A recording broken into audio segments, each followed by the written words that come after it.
Assalamualaikum warahmatullahi wabarakatuh. Salam sejahtera untuk kita semua. Saat ini saya berada di SDN Negeri Malaka Jaya 08 Jakarta Timur. Dan di sini ada sebuah kegiatan, sebenarnya lebih pada pelatihan atau workshop untuk guru dan juga perwakilan orang tua. Nah, upaya apa? Menciptakan sekolah yang aman, nyaman, menyenangkan tanpa kekerasan. Nah, seperti apa? Ikuti terus dalam video ini, tapi sebelum jangan lupa untuk di like, share, comment, and subscribe. Bagi yang belum subscribe, segera subscribe untuk terus terupdate dengan video pendidikan anak dan kulineran. Terima kasih.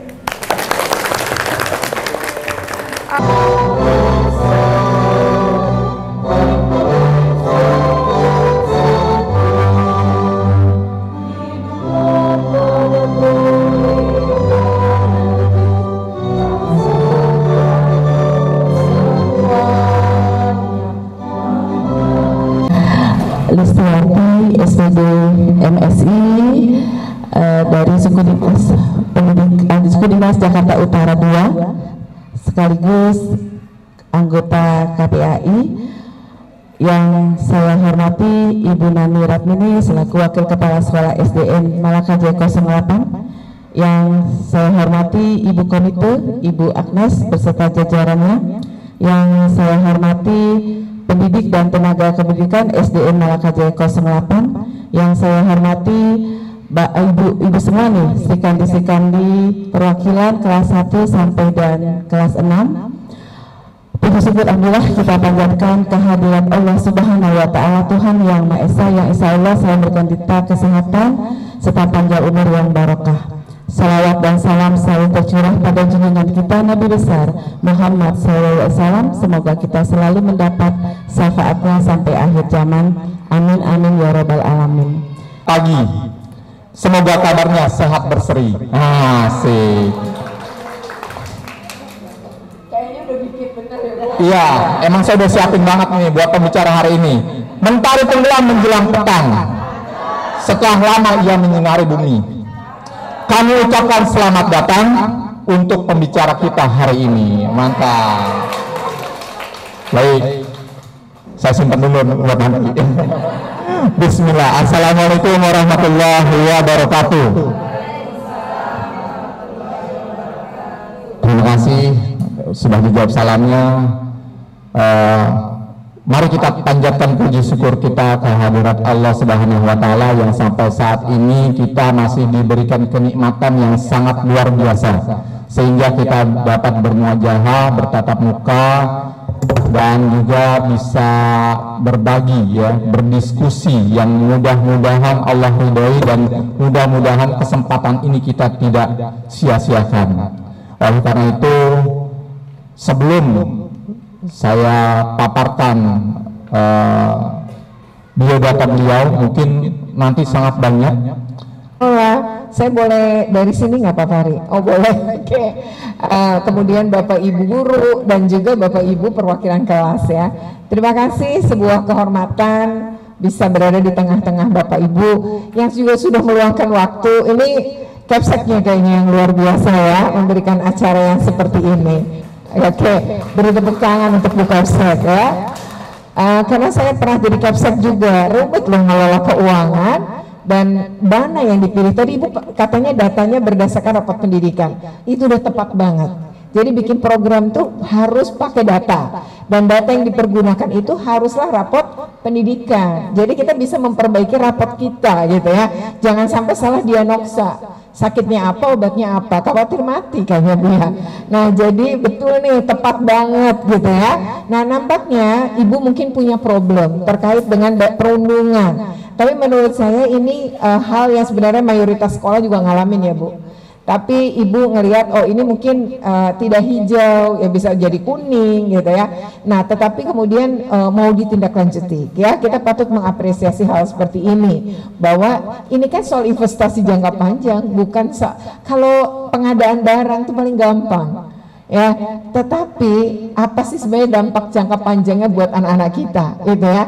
Nah oleh karena itu hal yang seperti ini adalah sebenarnya sebuah investasi jangka panjang dalam hal kita mendidik anak-anak. Next, baik Bapak Ibu sekalian, karena ini ada bapaknya walaupun beberapa ya. Oke. Lumayan bapaknya ada lumayan di sini ya.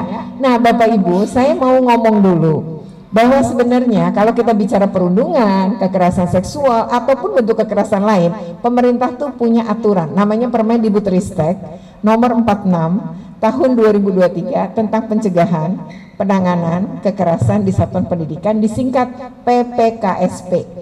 Atas dasar ini pemerintah meminta sekolah membuat tim PPK ya, pencegahan penanganan kekerasan. Nah sebenarnya hal yang terkait dengan kekerasan itu ditangani saja oleh tim PPK. Nah tim PPK ini bukan polisi yang pakai harus 2 alat bukti sah, enggak. Kemudian tim PPK juga bukanlah sebagai notaris yang dikit-dikit bikin surat pernyataan perjanjian, bukan. Tapi sebenarnya tim PPK itu tugasnya hanya memeriksa kalau ada kasus. Hasil pemeriksaan dilaporkan ibu kepala sekolah. Nah di situ dilengkapi dengan kesimpulan. Yang kedua adalah rekomendasi. Jadi rekomendasinya apa atas kasus itu? Ya saya contohkan. Nah di dalam tim PPK harus ada orang tua murid. Kenapa? Nggak mudah loh nanganin kasus-kasus kayak gitu di sekolah. Saya pernah nangani sebuah kasus di salah satu SMP negeri. Anak ini melakukan kekerasan, bahkan anak yang bersangkutan itu sampai mengalami beberapa jahitan. Kasus pertama bahkan menimpa anak ABK, anak berkebutuhan khusus. Anak itu sempat bahkan dirawat di rumah sakit selama 2 hari atas luka yang ditimbulkan oleh anak pelaku ini. Lalu di situ bikin perjanjian tidak akan melakukan lagi. Jika melakukan, mengundurkan diri. Nah ini kayak notaris nih. Tiba kelas 8, ternyata dia melakukan kembali. Kali ini anaknya mengalami jahitan pada pelipis sebanyak 6. Bikin perjanjian lagi. Jika terjadi akan keluar, mengundurkan diri. Nggak ngundurin diri. Karena yang kemarin kalau terjadi kita mengundurin diri, dia minta diberi kesempatan. Nah, lalu padru saja pas mau naik ke setelah kelas 9 ngelakuin lagi. Kali ini sobek bibir korban. Korbannya beda-beda. Nah, lalu ke kami ke Sudin. Gimana ya? Ini ibunya udah keluar anaknya. Gimana? Karena kita tidak melakukan penanganan dengan tepat. Semestinya kalau hal yang seperti itu mengundurkan diri, ya kan kerelaan. Nah dia nggak rela. Kita gimana mau maksa? Nah, pada Permendikbudristek 46 mengizinkan memutasi ke satuan pendidikan lain. Tapi ada catatannya. Pertama meriksa. Pemeriksaan dilakukan dengan cara apa? Pertama, korbannya yang melapor periksa dulu sendiri tanpa orang lain. Nah kita senangnya dikonfirm orang tuanya, berantem yang ada. Tidak ada titik temu. Orang tua lebih percaya anaknya. Kata anak saya nggak begitu, ya kan kata anak dia. Sementara korban dan saksi mengatakan hal berbeda dong. Nah maka lakukan pemeriksaan. Periksa pertama adalah korban, dengerin dulu semuanya dan gali. Ada saksi nggak nak? Siapa yang waktu itu nyaksiin? Oh enggak ada bu. Siapa yang menolong kamu saat itu pertama kali? Jadi semua jadi saksi tuh. Saksi pun diperiksa satu-satu. Boleh dibilang gini, ya ke pelaku, kamu ngaku aja. Nih saksi si ini udah ngomong begitu. Bahaya untuk saksi. Nggak boleh. Biarkan aja gali nanti. Jadi setelah mendengar si pengadu atau pelapor, kita baru ngedengerin pelaku. Kalau di situ tanpa yang lain kecuali kehadiran si pelaku juga ditanya kenapa, apa sebenarnya mengakibatkan kamu ngomong itu, melakukan itu, setelah kamu mukul apa rasanya, terus misalnya setelah dipukul siapa yang nolong. Itu untuk juga mengkonfirmasi kesaksian yang disebut oleh si korban. Jadi ngobrol aja, nggak dimarahin, nggak ditekan, tapi lebih ditanya. Lalu rame-rame, cukup satu, ditambah satu lagi nyatet. Kalau nggak mau ada yang nyatet, direkam. direkam itu penting juga. Rekam aja walaupun ada teman. Bilang sama anaknya, ibu izin rekam ya, gitu. Nah, direkam. Dan ketika itu digali, udah selesai, oh dia nolak atau dia membantah semua keterangan si korban nih, gitu, naga-naganya nih, gitu. Orang dia mukul saya duluan, bu, dia ngatain saya anjir duluan, gitu misalnya. Padahal korban nggak ngomong gitu. Nah, karena terjadi perbedaan, baru kita tanya saksi. Setelah itu apakah harus dikonfirmasi kepada pelaku? Enggak perlu. Kan saksi itu juga sudah kita tanya. Oh ternyata dia sama dengan korban, berarti yang bohong adalah pelaku. Mana adalah pelaku ngaku di aja ngaku kan, gitu. Jadi semua pelaku suaminya dong, suaminya bukanlah suaminya aja nggak ngaku, gitu loh. Jadi banyak kasus gitu di pengadilan orang nggak ngaku perbuatannya, ya nggak masalah. Kalau pelaku ngaku nggak perlu ada polisi, nggak perlu ada penjara. Jadi biasa aja gitu. Oh dia beda. Nah disitulah ibu korban pasti ibu pelaku setujunya dengan anaknya kan. Nah jadi setelah itu pihak si tim PPK baru bikin kesimpulan ini melanggar yang mana di Permendikbudristek 46. Lalu setelah dia melanggar yang mana, oh pasal berapa nih, tentang apa nih. Nah baru kemudian rekomendasi, misalnya ini kayaknya korban butuh pemulihan psikologi, atau malah anak pelaku butuh karena dia korban kekerasan juga di rumahnya. Jadi dia melakukan itu ya karena memang itu yang dia tahu. Bu, bapak, anak-anak kita tuh kayak spon. Spon tuh ibu tahu yang untuk cuci piring tuh loh. Spon itu menyerap air kan. Misalnya ibu masukin kopi, diserap kopinya. Ibu masukin teh, diserap kopinya, tehnya, dimasukin apapun akan diserap utuh-utuh. Itulah anak kita di umur 0 sampai 6. Jadi kalau kita mukul, anak kita pun akan belajar mukul. Kalau kita suka memaki, dia juga akan belajar memaki. Tapi kalau sebaliknya, kalau kita mengajarkan keterbukaan, kasih sayang, ngedengerin dia, menyayangi dia, itu yang juga akan dia serap. Sehingga perilaku dia pun akan membahagiakan orang lain. Jadi Bapak Ibu, ya ibunya tuh dua-duanya bekerja dan sibuk dan dua-duanya sudah menikah lagi. Mereka, kalau saya punya masalah, mereka baru datang. Pulang kerja datang, saya dipeluk. Jadi dia nggak mau kehilangan itu. Jadi dia cari masalah aja terus. Karena dia butuh dipeluk. Jadi anak-anak kita tuh dipeluk aja, Bu. Anak tuh sampai SMA aja dipeluk, kita nggak kenapa-napa. Semakin sering kita peluk, kita semakin dekat. Tentu kulit kita dengan anak kita. Anak nurut tuh adalah anak yang sering dipeluk. Coba aja praktekin kalau ibu dan bapak nggak percaya. Karena memeluk anak itu betul-betul ngedeketin kita sama dia. Dan memberikan kehadiran kita sesungguhnya sama dia. Kan anak terus pas udah SMA bapaknya nggak mau meluk, abis dia anak perempuan, lah ngapain mau laki mau perempuan dia anak kita. Pelukan kan bisa kita bedain, pelukan sayang sama pelukan kurang ajar. Jadi kalau pelukan sayang sebatas apa, jadi nggak apa-apa, peluk anak itu penting. Nah ibu bapak di sini tuh ada pasal 6 soal kekerasan. Kan kita lagi ngomongin nih ada nggak kekerasan di sekolah tuh ada beberapa. Satu fisik, psikis, perundungan, kekerasan seksual, diskriminasi dan intoleransi, serta kebijakan yang mengandung kekerasan. Kita akan bahas satu-satu nih. Kekerasan fisik, coba Pak next dulu. Nah ini masuk kekerasan fisik Bapak Ibu. Jadi tawuran atau perkelahian massal. Kalau tawuran atau perkelahian massal kan berarti lawannya, nih misal dua kubu bertemu. Di sini 10, di sini 12 misalnya, kan massal. Bagaimana kalau yang di sini 1, yang di sana 5? Bisa jadi itu perkelahian, gitu, paham ya? Makanya di sini ada penganiayaan. Kalau penganiayaan gimana?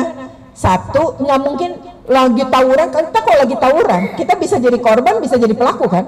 Kalau nggak kita nusuk, kita ditusuk. Jadi nggak bisa. Di situ ada korban dan pelaku diciptakan di awal. Tapi kalau penganiayaan, anak misalnya, beberapa anak di kelas kita kemudian memukuli satu anak ngelawan, itu namanya penganiayaan. Tapi 2 lawan 5, tapi yang 2 ini nantang, yang 5 pukul-pukulan kan, tidak dianiaya tapi perkelahian. Itu bedanya. Perkelahian massal dengan perkelahian biasa. Jadi walaupun 7 orang yang terlibat belum tentu massal. Paham Bapak Ibu maksudnya saya ya? Bisa jadi dia menciptakan, yang dua menciptakan kekisruhan, bisa jadi. Atau ini nantang, yang ini nyamperin nantang, yang dua nggak siap dengan saya. Makanya jangan sekali-sekali bilang gini mana kita. Kalau dipukul balas saja mukul. Bagaimana kalau balas lebih kuat dari anak kita? Anak kita yang babak belur.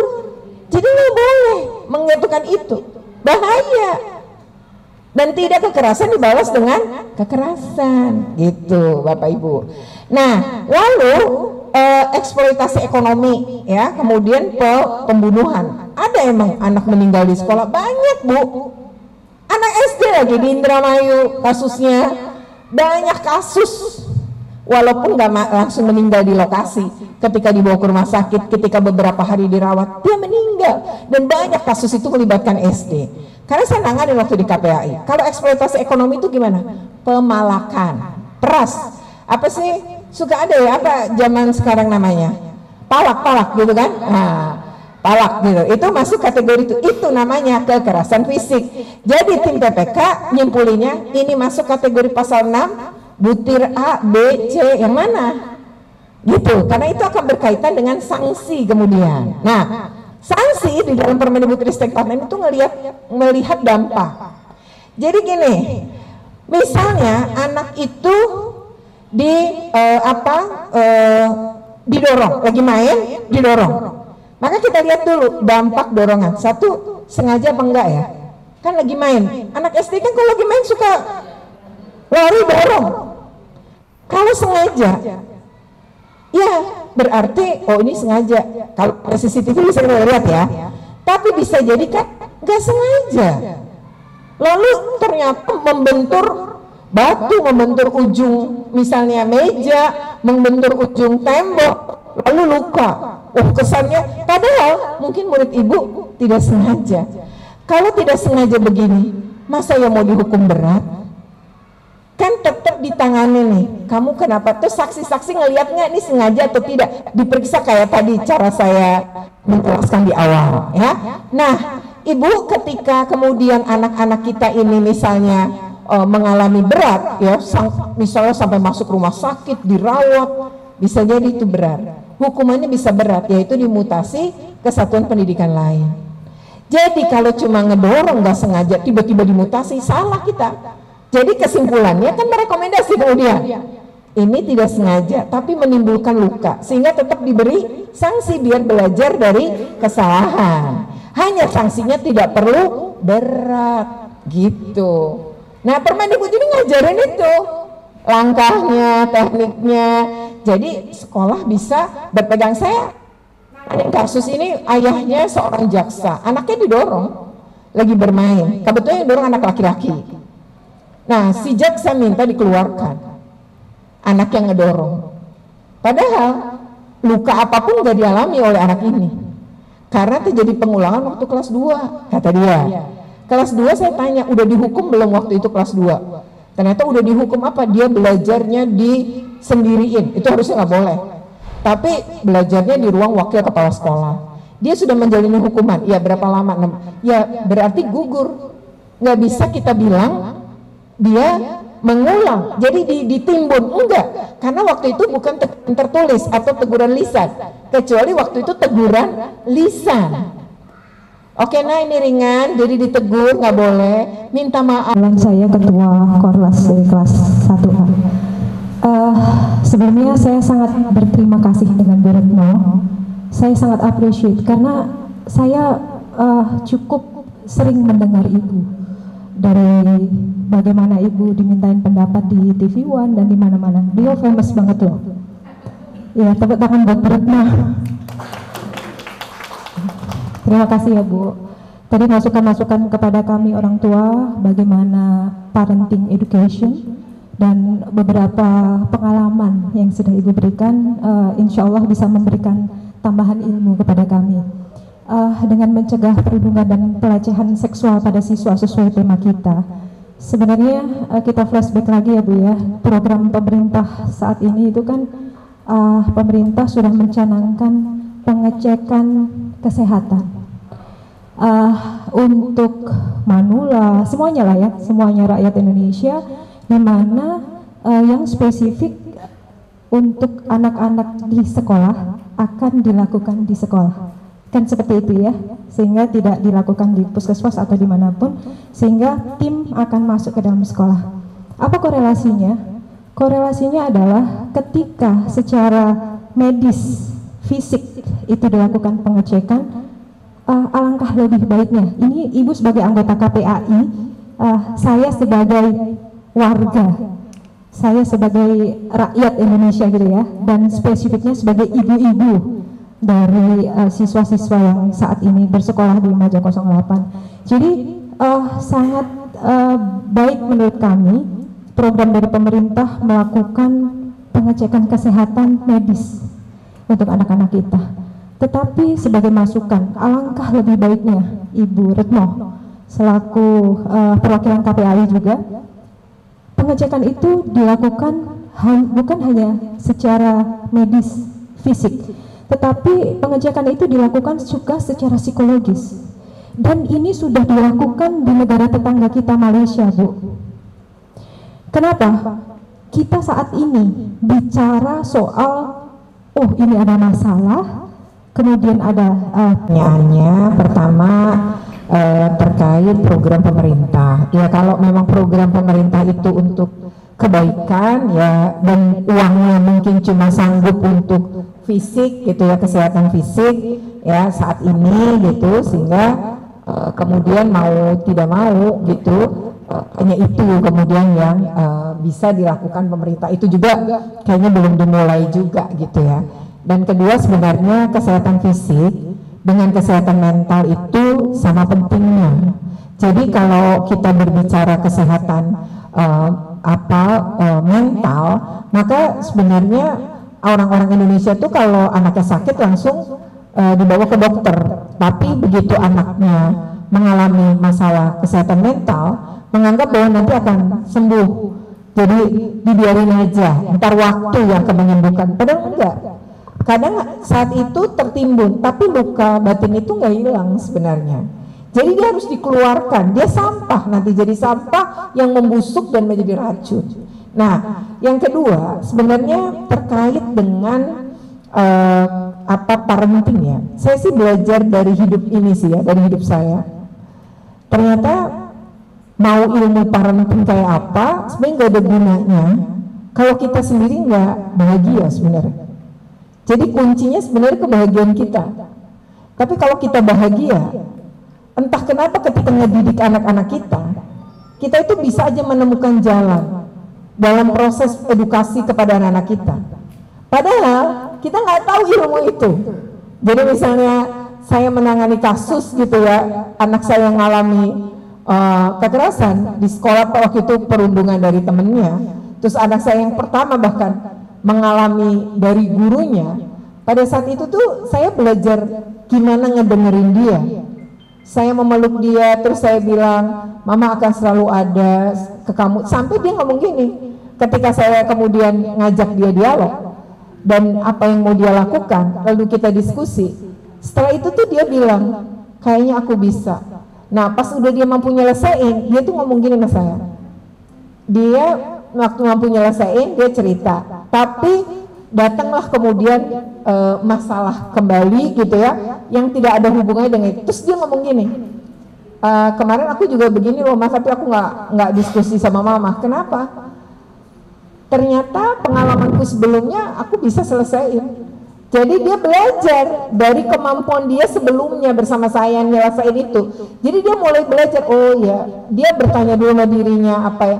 Jadi menurut saya sih sebenarnya gini ya, mungkin ketika saya tuh belum sembuh dari luka batin saya itu entah kenapa bahwa anak saya itu dikit, saya tuh marah. Dia punya adik bayi kan, anak pertama saya. Terus mungkin dia gemes sih lihat jari bayi itu digigit sama dia.